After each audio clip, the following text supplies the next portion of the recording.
अगर मैं आपसे कहूं कि आपके बैंक में जितना भी डिपॉजिट किया हुआ पैसा है, जितनी भी आपकी सेविंग्स है जिंदगी भर की, ऐसा कीजिए वो बैंक को दे दीजिए। क्योंकि क्या है ना, बैंकों ने असल में विजय माल्या जैसे लोगों को लोन दे रखा है जो लोन वापस चुका नहीं पा रहे हैं, तो वो अब बैड लोन्स बन चुके हैं, एनपीएस बन चुके हैं। और अगर उन्हें पैसा वापस नहीं मिलेगा तो बैंक डूब जाएंगे, और बैंक डूब गए तो हमारी इकोनॉमी डूब जाएगी। तो हमारी इकोनॉमी को बचाने के लिए, हमारे देश को बचाने के लिए आप इतना तो कर ही सकते हैं ना, देशभक्ति समझ के कर लीजिए। आप लाइन में भी खड़े हुए थे तो इसे भी वैसे ही कर लीजिए। और वैसे भी हमारे सियाचिन में जवान लड़ रहे हैं, ठीक है ना। और अगर आप नहीं कर सकते तो चले जाइए पाकिस्तान, एंटी नेशनल एजेंट। दोस्तों, इस चीज को कहते हैं बेल इन। अगर आपका डिपॉजिट किया गया पैसा, बैंक के कस्टमर्स के द्वारा डिपॉजिट किया गया पैसा डूबते हुए बैंक को बचाने के लिए यूज होता है, तो इस चीज को बेल इन कहते हैं। और जल्द ही इसमें आपकी कोई मर्जी नहीं रहेगी, चाहे आप ये करना चाहें या ना करना चाहें। आपका कितना पैसा यूज किया जाएगा बैंक को बेल इन करने के लिए, अब ये सरकार डिसाइड करेगी। एक ऐसा ही बिल पास होने वाला है पार्लियामेंट में इस विंटर सेशन पे, जिससे ये लॉ बन जाएगा।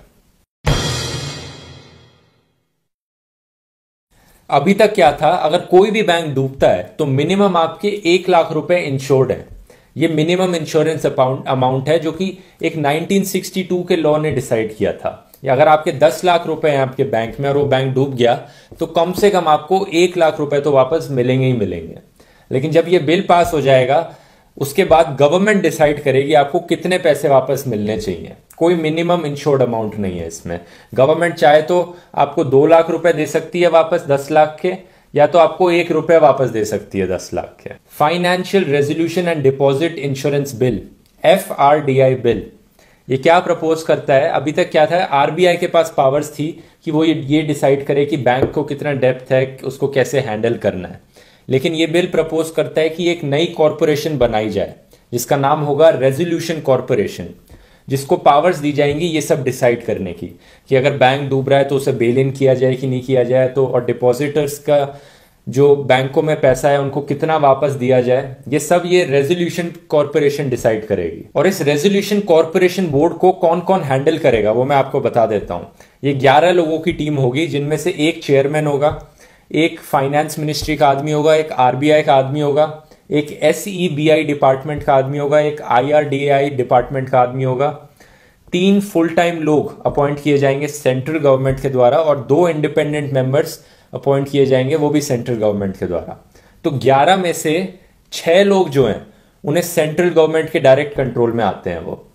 तो बेसिकली ये जो रेजोल्यूशन कॉरपोरेशन होगा ये बेसिकली गवर्नमेंट कंट्रोल एक बोर्ड होगा जो डिसाइड करेगा कि आपको कितने पैसे आपके वापस मिलने चाहिए अगर बैंक डूबता है तो, और बैंक डूबता है तो उसे बेल इन करना चाहिए या नहीं करना चाहिए। क्लॉज 52 जो है इस बिल का, वो कहता है कि resolution corporation can cancel, modify और change the liability owned by a bank and its loss written balance sheet. तो आपका जितना भी डिपॉजिट अमाउंट है वो उसको फिक्स डिपॉजिट में चेंज कर दे, उसे लॉक कर दे कि अगले 5 साल तक आप उस डिपॉजिट को बाहर नहीं निकाल सकते, उसको पूरी तरह से बेल इन के लिए यूज कर ले। ये सारी पावर्स रेजोल्यूशन कॉरपोरेशन बोर्ड के पास होंगी, वो डिसाइड कर पाएगा। तो एक लाइन में समराइज करके बताया जाए तो ये बिल पावर देता है सरकार को, आपके बैंक अकाउंट में जितना भी पैसा है उसको कैसे हैंडल किया जाए ये सरकार के ऊपर है। अब उसको बेल इन के लिए यूज किया जाए, उसको फिक्स डिपॉजिट में चेंज करा दिया जाए, उसको कैसे करा दिया जाए, कुछ भी कर दिया जाए, अब ये सरकार डिसाइड करेगी। और ये चीज काफी खतरनाक है क्योंकि सरकार को आप सारी अथॉरिटी दे रहे हो, सरकार पे इतना ज्यादा ट्रस्ट कर रहे हो। और अगर आप इस गवर्नमेंट की पिछली स्टेप्स देखोगे, पहले एक जन धन योजना थी कि गरीब लोगों से बैंक अकाउंट खुलवाओ सबसे पहले। उसके बाद डीमोनेटाइजेशन आई कि जितना भी लोगों के पास कैश वैश पड़ा है सबको बैंकों में जमा करा दो। और अब ये बिल आ रहा है जिससे कि बैंक अकाउंट में अब जितना भी पैसा है वो सरकार के कंट्रोल में है। टैक्स का पैसा तो छोड़ो, आपका नॉन टैक्स पैसा जो आपका खुद का राइट है, जिसपे जो आपने सेविंग्स करके कलेक्ट किया है, अब उस पे भी सरकार का राइट है। तो आप समझ सकते हैं कि लोग इससे इतना परेशान क्यों है इस बिल से। वैसे तो हमारे फाइनेंस मिनिस्टर अरुण जेटली जी ने कहा है कि he is committed to protect the interest of depositors. वो पूरी कोशिश करेंगे कि डिपॉजिटर्स को उनके राइट्स मिल सकें। लेकिन ये तो पॉलिटिशियन की तरह घुमा फिरा के बातें करी गई हैं, कुछ कंक्रीट स्टेप्स नहीं बताए गए हैं कि वो क्या किए जाएंगे। तो इस बिल के अगेंस्ट प्रोटेस्ट करने के लिए एक पेटिशन जारी की गई है जिसपे ऑलरेडी 1 लाख से ज्यादा सिग्नेचर्स आ चुके हैं।